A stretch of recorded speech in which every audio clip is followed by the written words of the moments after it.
Assalamualaikum warahmatullahi wabarakatuh. Bismillah, alhamdulillah, wassalatu wassalamu ala rasulillah wa ala alihi wa sahbihi wa man wala. Subhanaka la ilma lana illa ma'allamtana innaka antal alimul hakim. Wala hawla wala quwwata illa billahil aliyyil azim. Allahumma aftah lana hikmatak wanshur alayna rahmatak min khazaini rahmatika ya arhamar rahimin. Kita awali dengan baca surah Al-Fatihah terlebih dahulu. Mudah-mudahan apa yang kita pelajari menjadi ilmu yang bermanfaat. Kita doakan juga saudara-saudara kita yang saat ini sedang sakit, semoga diberi kesembuhan oleh Allah Subhanahu wa ta'ala. Ala hazihi niyah wa kulli niyatin salihah. Al-Fatihah. A'udzu billahi minasy syaithanir rajim. Bismillahirrahmanirrahim. Alhamdulillahi rabbil alamin. Ar-Rahmanir Rahim. Maliki yaumiddin. Iyyaka na'budu wa iyyaka nasta'in. Ihdinas siratal mustaqim. Siratal ladzina an'amta 'alaihim ghairil maghdubi 'alaihim waladdallin. Amin. Wal maqalatus sadisatu, makalah yang ke-6. Halaman berapa di bukunya?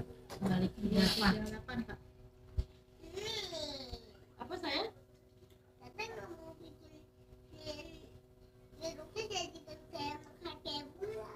Oh, sini atau sini kemana? Sini sayang, bawa sini. Sini. Sini sama Nin. Makalah yang ke-6, qala an-nabiyyu sallallahu alaihi wasallam.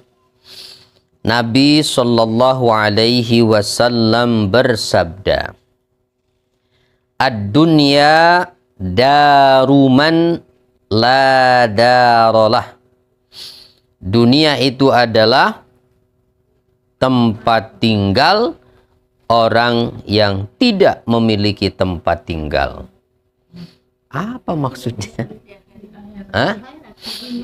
Tempat tinggal orang yang tidak memiliki tempat tinggal karena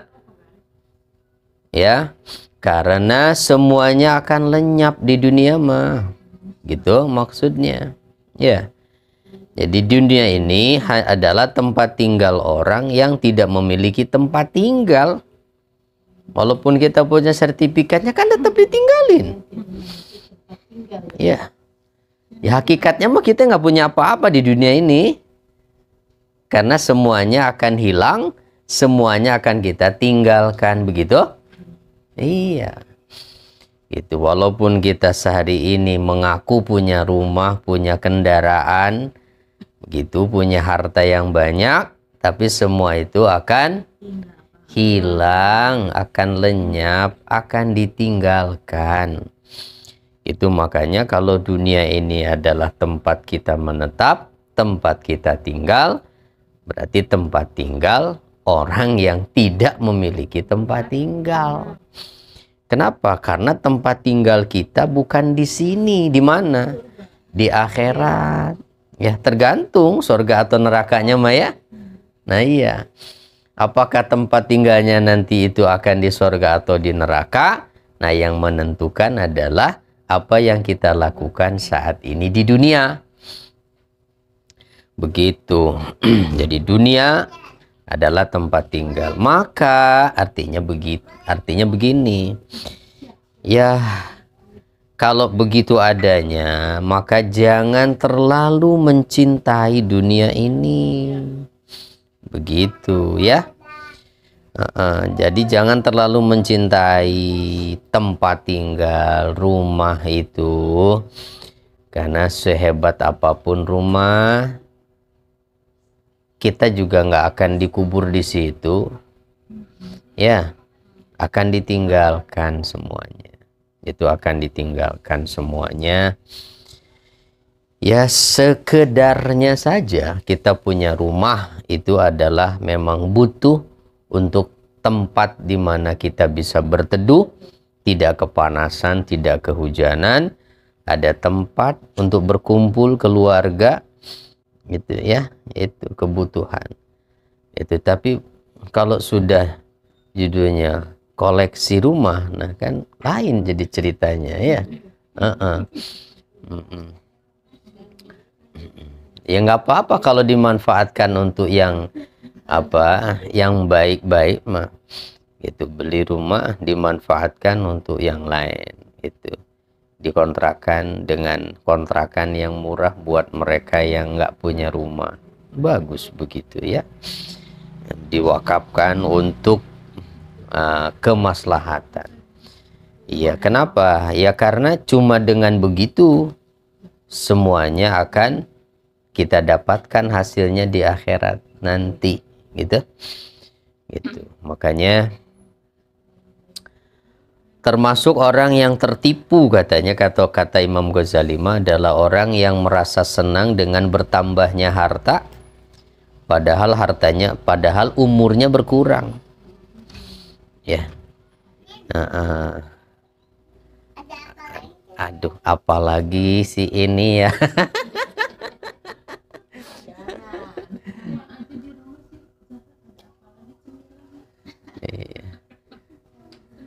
Ambil semuanya tuh, ambil.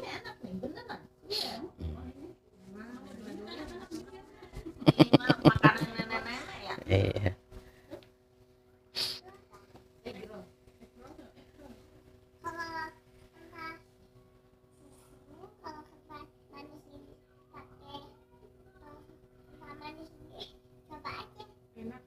Coba. Ini mau katanya kental manis pakai itu. Pakai ini. Iya. Pakai minuman kali maksudnya. Enggak pakai biskuit. Nih, ini sana. Sama tata. Bawa aja nah semuanya. Ini sama dulu. Oke. Jadi jangan kamu termasuk orang yang tertipu itu dengan dunia ini, di mana senang dengan bertambahnya harta, semata-mata dengan bertambahnya ya, senang gitu, lihat tabungannya makin panjang digitnya gitu ya, senang lihat harta makin banyak, itu kendaraan berderet banyak. Nah, tertipu ya kalau orang yang senang dengan semata-mata bertambahnya harta, dia tertipu dengan itu. Kenapa? Umurnya kan berkurang terus. Itu kebaikan apa, kata Imam Ghazali, ya pada harta yang bertambah itu, padahal umurnya setiap saat berkurang.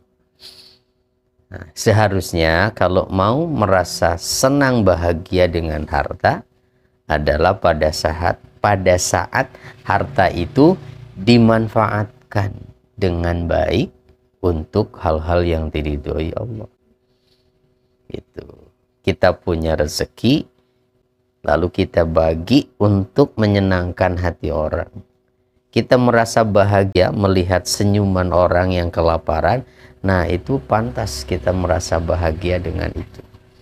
Itu bukan pada saat harta kita itu bertambah, ya. Ya kenapa? Ya karena nggak akan dibawa sebanyak apapun ya, nggak akan dibawa. Justru yang akan jadi bekal kita itu adalah amal, ya. Jadi perbanyaklah amal berarti, karena saat jenazah itu diantar oleh keluarganya, hartanya dan juga amalnya, harta dan keluarga pasti kembali kan, nggak akan tetap menemani kita. Nah, yang menemani itu adalah amal kita. Amal kita. Artinya kalau begitu, saat harta bertambah, nah tambah amalnya. Gitu ya. Tambah amalnya, tambah ilmunya. Insya Allah akan menjadi harta yang berkah, harta yang insya Allah juga akan didapati keuntungannya nanti di akhirat. Wa malu man la malalah. Dan dunia itu adalah harta orang yang tidak memiliki harta. Ya. Kenapa? Ya karena akan ditinggalkan dan akan hilang semuanya. Seberapa banyak pun harta kita miliki, ya saat kita meninggal dunia, apa artinya semua itu? Ya. Tidak berarti apa-apa kan? Begitu. Dikumpulkan sedikit-sedikit begitu. Begitu udah ngumpul banyak, meninggal. Nah, terus apa yang dia nikmati? Ya, apa yang dia nikmati? Nah, makanya begitu harta itu jangan ditumpuk, jangan dikumpulkan sehingga ingin semakin banyak. Kita terjebak oleh at-takasur kalau begitu kan. Nah, alhaakumut takasur kan. Kata Allah itu sungguh telah mencelakakan kalian at-takasur, berlomba saling memperbanyak harta. Tapi pada saat kita memiliki harta, mau sedikit mau banyak, nah harusnya segera kita pikirkan digunakan untuk apa ini, gitu. Digunakan untuk apa ini? Begitu harusnya ya. Kalau masih punya utang, prioritaskan itu. Nah, ya, kalau masih punya utang mah, karena ada juga orang itu kan yang ya senangnya bergaya. Ketika pegang uang itu, memikirkan keinginan-keinginan, padahal dia masih punya beban hutang. Nah, itu penyakit, ya, itu penyakit. Nah, giliran ditagih mah ntar ya. Nah, hati-hati, itu zalim termasuknya, ya. Matlul ghaniyi zulmun kata Nabi. Menahan-nahan membayar hutang dari orang yang kaya, kaya artinya dari orang yang memiliki kecukupan untuk membayar hutang adalah sebuah kezaliman. Gitu. Jadi orang yang zalim itu bukan hanya yang tidak mau memberi pinjaman, tapi juga yang meminjam tapi nggak mau bayar. Itu zalim, ya, zalim dia. Salam. Ini silakan VIP. Ini dekat dapur. Dekat dapur langsung ya. Oke, jadi dunia itu adalah tempat tinggal orang yang tidak memiliki tempat tinggal, hartanya orang yang tidak memiliki harta. Gitu. Jadi jangan merasa memiliki, berarti intinya mah ya, apapun yang saat ini dalam genggaman kita itu hanya titipan Allah. Itu titipan Allah. Untuk digunakan, untuk dimanfaatkan, ya, sebaik-baiknya. Nah, jangan sampai kita merasa senang dengan bertumpuknya. Nah, itu hati-hati. Harta itu makin banyak, makin repot kan kita menjaganya. Kalau ilmu mah nggak harus dijaga kan. Gitu. Dan tidak akan pernah kepenuhan kalau ilmu. Nah, kalau harta makin banyak, nah maka perlu tambah lagi tempatnya. Iya. Nambah lagi ya. Iya, nambah mobil kan berarti nambah garasinya. Gitu. Jalanan komplek, Pak. Begitu, makanya di kita mah nggak bisa punya mobil banyak-banyak, gitu. Kecuali beli lagi rumah khusus buat garasi. Gitu. Ya jangan memanfaatkan jalanan gitu. Jadi sekali lagi ya jangan merasa senang dengan jumlahnya ya, dengan jumlahnya. Karena belum tentu manfaat kalau hanya dengan jumlah yang banyak mah. Itu makanya kata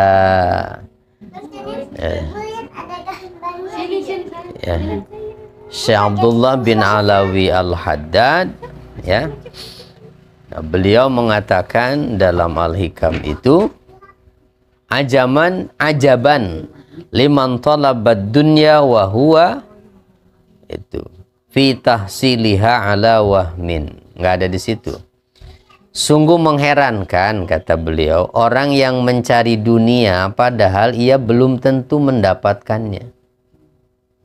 Betul nggak? Orang yang mencari dunia itu belum tentu mendapatkannya. Atau pasti dapat? Ya belum tentu. Iya. Nah, yang kerja di kantoran apa pasti dapat gaji? Hah? Ya belum tentu. Ya kalau perusahaannya kolab, ya dia nggak bisa apa-apa. Tidak ada yang pasti. Apalagi yang jualan, belum tentu dapat. Ya belum tentu dapat. Makanya sungguh heran dengan orang yang begitu semangat mencari dunia, padahal ya belum tentu dapat. Ketika dapat, belum tentu manfaat. Gitu. Dan dia yakin akan meninggalkannya, ya kan? Yakin akan ditinggalkan, gitu. Dapatnya belum tentu, setelah dapat belum tentu manfaat, ditinggalkannya udah pasti. Tapi begitu semangat orang, lupa dengan memanfaatkannya tuh. Ya, sampai lupa dengan kewajiban juga malah ya rela nggak sholat hanya untuk mendapatkan harta itu. Terus apa yang dia dapat? Kesenangan apa? Hanya sesaat dong berarti di dunia maya. Dia merasa senang dengan itu semua. Ya apalagi seperti yang tadi saya contohkan, berpuluh-puluh tahun dia berjuang mengumpulkan, setelah mengumpul banyak meninggal. Terus apa yang dia nikmati? Ya, apa yang dia nikmati? Nah, tapi kalau berapapun kita miliki, berapapun kita dititipi oleh Allah, tapi kita gunakan untuk kebaikan, nah itulah yang nanti dia akan mendapatkan banyak keuntungannya nanti di akhirat ya. Makanya sedekah nggak usah nunggu kaya kan. Nah, sedekah yang paling utama itu justru ketika kita miskin, ketika kita membutuhkan juga begitu. Sedekah tuh. Dan nggak harus dengan sesuatu yang luar biasa ya. Kalau kita jualan nasi misalnya ya, jualan lauk, jualan nasi uduk, ngasih orang yang kelaparan aja sebungkus, atau dia beli dengan harga yang nggak seberapa, kita kasih dengan harga normal, ya itu juga sebuah sedekah ya, nilainya besar di sisi Allah ya, kalau kita tulus ikhlas. Ya termasuk kita juga. Jadi niatkan kalau jajan ke warung-warung tetangga itu niatkan sedekah. Ngasih untung cuma 1.000, 2.000. Ya. Ya dia kan kerjanya itu. Ya, sumber rezekinya di situ. Ya udah gitu ya. Kita beli di situ aja, niatkan sedekah. Ya. Ya walaupun cuma ngasih untung 500 perak, ngasih untung 1.000, ya niatkan sedekah, insya Allah dapat pahala kita. Ya, gitu. Senang lihat tetangga senyum juga kan, menyenangkan hatinya tuh. Ada yang beli, gitu. Iya. Ya, kita kalau jualan nggak ada yang beli kan, iya. Kalau yang tungguin terus itu sampai siang, nggak ada yang beli.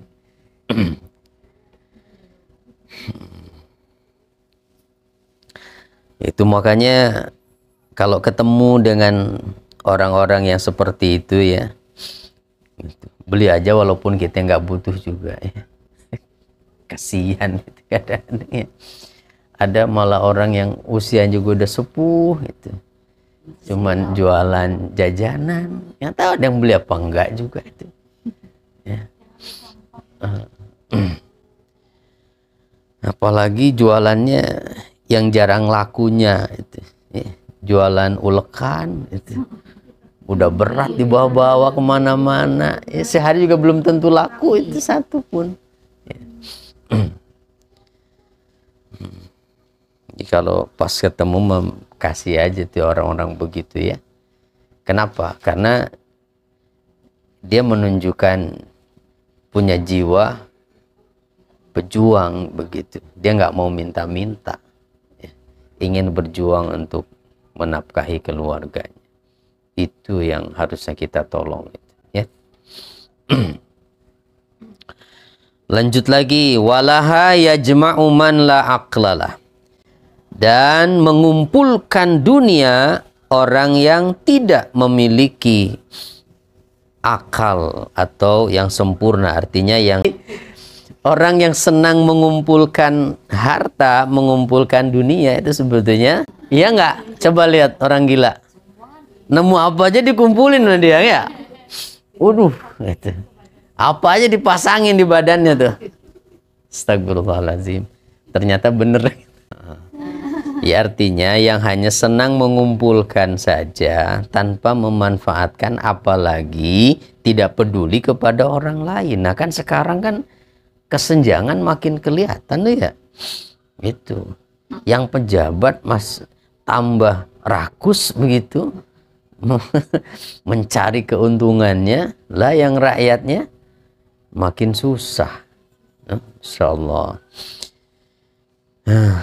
Makanya itu dunia ini kalau buat orang yang tidak mengerti, yang tidak punya akal sehat, ya dia senang mengumpulkan. Tapi kalau dia mengerti, punya akal sehat, akalnya pasti akan memahami bahwa dunia ini akan ditinggalkan, dunia ini tidak abadi, dunia ini akan hilang semuanya. Jadi untuk apa dibangga-banggakan? Ya, untuk apa? Jadi harusnya juga segera dimanfaatkan, ya, dimanfaatkan. Kalau kita punya tanah, kita punya lahan, misalnya, akan lebih menguntungkan kalau terus kita wakafkan untuk pesantren, untuk rumah tahfiz, untuk panti asuhan. Selama tanah itu ada, mau bangunannya dibongkar, berubah, tetap tanahnya makan ada. Ngalir terus pahalanya itu, ya, ngalir terus. Makanya kalau punya ya, dan kita ingin berbuat baik untuk orang tua yang sudah tidak ada, itu sebetulnya cara yang terbaik itu. Ya, sedekahun jariyah itu ya bentuknya wakaf. Gitu. Jadi wakaf yang terus ngalir gitu. Kita niatkan buat orang tua. Wah, hebat ya. Itu punya lahan terus dibangun buat asrama haji misalnya. Wah, tiap tahun kan berarti ngalir terus, itu banyak ya.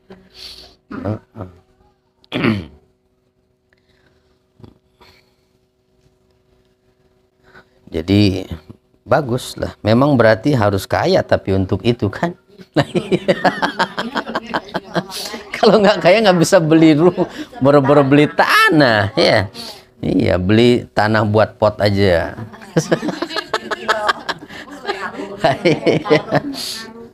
Apalagi beli lahan.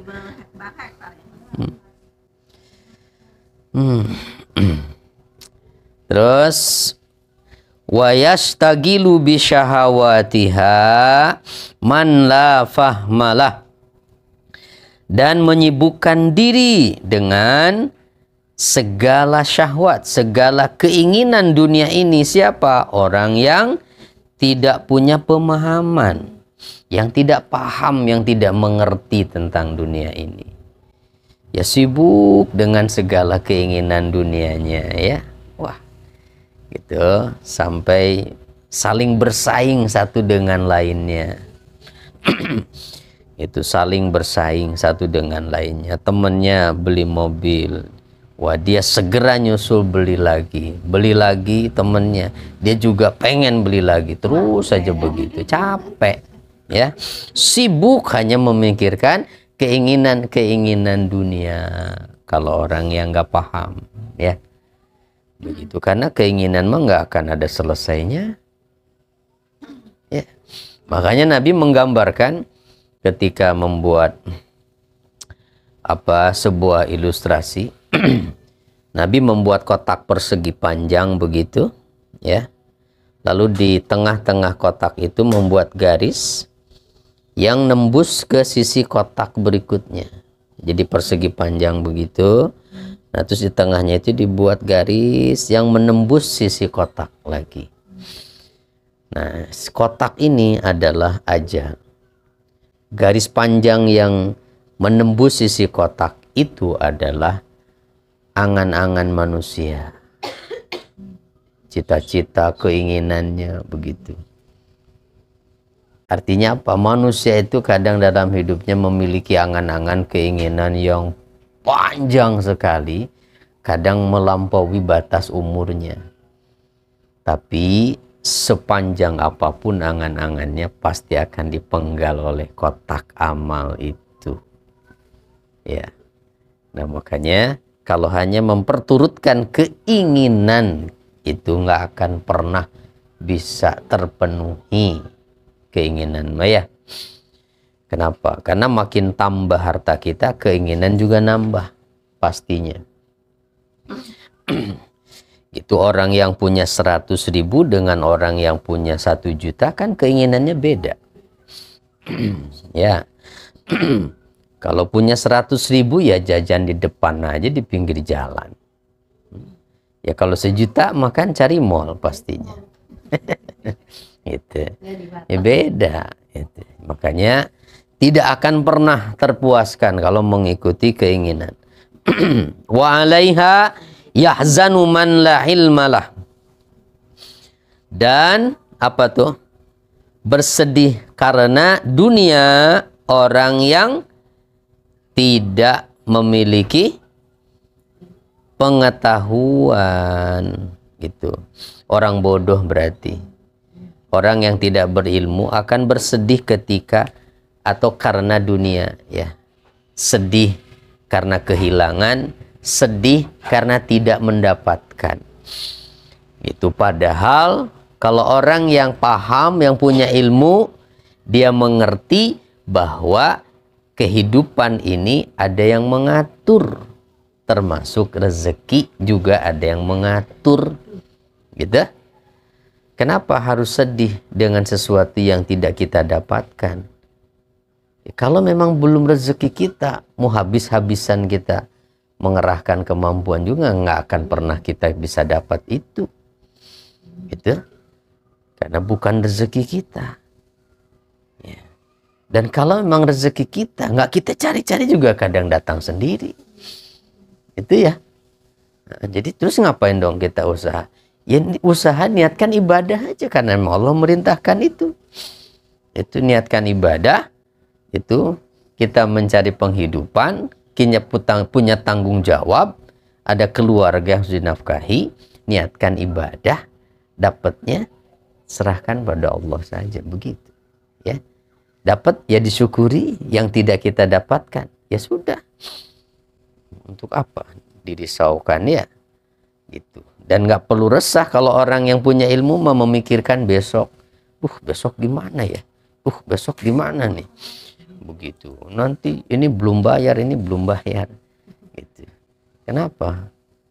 Harus memikirkan, bingung dengan sesuatu yang belum terjadi. Kan kemarin juga sama begitu. Lewat juga kan akhirnya. Iya enggak? Kenapa harus sedih dengan besok hari? Itu yang mataharinya aja belum terbit. Itu padahal kemarin-kemarin kan juga kita pernah susah. Kemarin-kemarin juga kita pernah bingung, pernah sedih. Dan akhirnya berlalu semuanya. Nah iya, ya sudah. Ya, tenang aja. Yakinlah bahwa, nah kalau orang yang beriman mah dekat dengan Allah. Ibadahnya bagus. Pasti hatinya yakin. Allah akan menolong saya. Nah begitu ya. Keyakinan harus tanamkan. Allah tidak akan membuat hambanya yang taat itu terlantar dalam kehidupan dunia ini. Nggak mungkin. Pasti itu ada pertolongan. Makanya pesan Allah di Al-Quran itu wasta'inu bis sabri wassalah. Minta tolonglah kalian dalam menghadapi segala persoalan di dunia ini. Caranya apa? Sabar dan sholat. Jadi kalau ingin Allah memberikan pertolongan dalam menghadapi persoalan hidup, jangan pernah tinggalkan sholat. Begitu, jaga ibadahnya. Sabar menghadapi kenyataan itu. Lah ini pengen diselesaikan masalah, sholatnya saja ditinggalkan. Itu. Iya, bagaimana? Makanya keluarga-keluarga yang bermasalah itu sebetulnya mesti diteliti itu, ya. Gimana sholatnya gitu, istiqomah enggak, ditinggal, ada yang masih meninggalkan sholat enggak, bisa jadi ya, bisa jadi. Karena sholat itu kan paling utama, yang membedakan antara mukmin dan kafir itu adalah sholat, kata Nabi. Terus lanjut lagi, walaha yahsudu man la lubbalah. Dan karena dunia menjadi hasud, menjadi dengki orang yang tidak memiliki hati yang bersih. Ya, orang yang tidak memiliki hati yang bersih menjadi iri karena dunia. Ya, ya siapapun kalau nggak punya ilmu, nggak punya hati bersih mah iri. Ya. Iri lihat orang lain dapat nikmat itu. Nggak senang hatinya. Padahal buat apa? Kenapa? Karena kaya miskin kan tidak menentukan kemuliaan nanti di akhirat. Ya. Gitu. Jadi kaya ataupun miskin sekali lagi tidak menentukan kemuliaan seseorang di sisi Allah. Siapa yang mulia di sisi Allah itu? Yang paling bertakwa kan. Berarti yang penting mau miskin atau kaya, yang penting mah bertakwa. Ya, kenapa? Karena kaya miskin bukan pilihan kita, itu pembagian dari Allah. Ya, kalau Allah menghendaki kita jadi orang kaya, ya biar usahanya ala kadarnya juga tetap aja kaya gitu. Itu. Tapi kalau Allah menghendaki kita miskin begitu, ya sampai dibanting-banting tulangnya juga gitu ya. Gitu. Diperes-peres keringatnya ya, tetap aja segitu. Ya. Makanya nggak perlu iri kita dengan apapun yang diberikan pada orang lain, ya. Kenapa? Ya kan semuanya ada bagiannya. Dan tidak akan tertukar, ya, tidak akan tertukar. Dan yang penting mah adalah bagaimana kita bisa tetap menjaga ketakwaan ketika kita miskin ataupun ketika kita kaya, begitu, ya. Jadi dua-duanya bisa jadi ahli sorga, ya. Mau yang kaya ataupun yang fakir, yang miskin. Walaupun nih, kata Nabi, kalau orang miskin, orang kaya dua-duanya bertakwa, ya, nanti orang fakir dari kalangan muslimin tetap masuk surga lebih dulu dari orang kaya. Bedanya setengah hari. Gitu. Setengah hari berapa? 500 tahun bedanya. Aduh. Waduh. Lama dong. Kenapa kira-kira yang kaya telat masuk surganya? Hisaban hisaban hartanya yang banyak. Begitu. Nah, makanya ketika kita siap mau jadi orang kaya, berarti harus siap mempertanggungjawabkan itu. Siap menyiapkan jawaban untuk apa tuh digunakan harta itu. Ya. Nah, kalau orang fakir, orang miskin kan sedikit hartanya. Ya. Cepat hisabannya. Sebentar hisabnya itu. Iya. Jadi mending kaya apa miskin jadinya? Mending bertakwa. Ada gitu jawabannya ya. Mending bertakwa. Mau kaya mau miskin bukan pilihan kita kan. Itu kita nggak tahu. Ya udah serahkan aja sama Allah. Kalau miskin kaya mah yang penting masih tetap bertakwa gitu ya. Walaupun bukan jamaah at-taqwa juga ya. Bertakwa gitu ya. Terus apalagi wa ilaiha yas'a man la yaqina lah. Dan akan apa? Mengusahakannya. Ilaiha yas'a tuh. Terhadap dunia akan mengusahakannya. Di situ apa? Mengusahakan atau apa? Artinya? Hah? Apa? Untuk urusan dunialah orang yang tidak memiliki keyakinan harus selalu berusaha. Nah, berusaha kan? Ya. Jadi dan akan mengusahakan dunia siapa orang yang tidak punya keyakinan, yaitu tidak punya ketenangan dalam hatinya. Tidak ada tumakninah di hatinya. Begitu, artinya kalau orang yang tidak punya keyakinan kepada Allah, iman, yakin bahwa Allah yang ngatur rezeki, maka dia pasti akan mengusahakan gitu, sedemikian rupa untuk mendapatkan dunia itu. Bahkan kalau perlu dia nggak tidur begitu ya. Itu lembur 24 jam gitu. Kalau perlu mah. Nah itu karena apa? Ya dia tidak punya keyakinan bahwa rezeki di dunia ini ada yang ngatur, Allah Subhanahu wa taala. Wa ma min dabbatin fil ardi illa 'alallahi rizquha. Tidak ada satupun yang bergerak, artinya yang hidup di atas muka bumi ini, kecuali Allah lah yang menanggung rezekinya. Ya. Jadi ya kita mah tugasnya hanya bergerak aja. Itu melakukan usaha upaya yang kita mampu, seperti Siti Hajar itu naik ke Bukit Sofa, ke Bukit Marwah.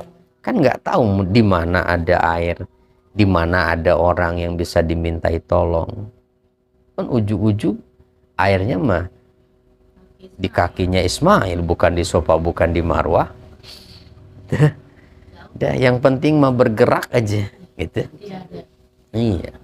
Sama seperti Siti Maryam yang begitu melahirkan Nabi Isa, keadaannya lemah, nggak ada tenaga, butuh makanan. Apa yang diturunkan perintahnya di Allah? Goyangkan tuh pokok pohon korma itu. Mau goyang gimana dengan tenaga seorang perempuan coba? Nggak bakal bergerak itu pohon. Tapi itu yang diminta oleh Allah, ya udah goyangin aja pokoknya, itu yang diperintahkan Allah. Pada berjatuhan kan kurmanya. Jadi apa? Yang Allah inginkan itu kita buat sebab. Itu membuat sebab aja. Itu. Ya, ya sebab itu usaha yang kita mampu. Udah serahkan hasilnya mau gitu. Serah Allah. Ya, insya Allah tenang kan. Yang penting saya sudah berusaha. Insya Allah. Nah begitu tentang dunia. Ini berarti babnya ya. Nah, mudah-mudahan kita bukan termasuk orang yang tertipu ya. Alhamdulillahirrabbilalamin.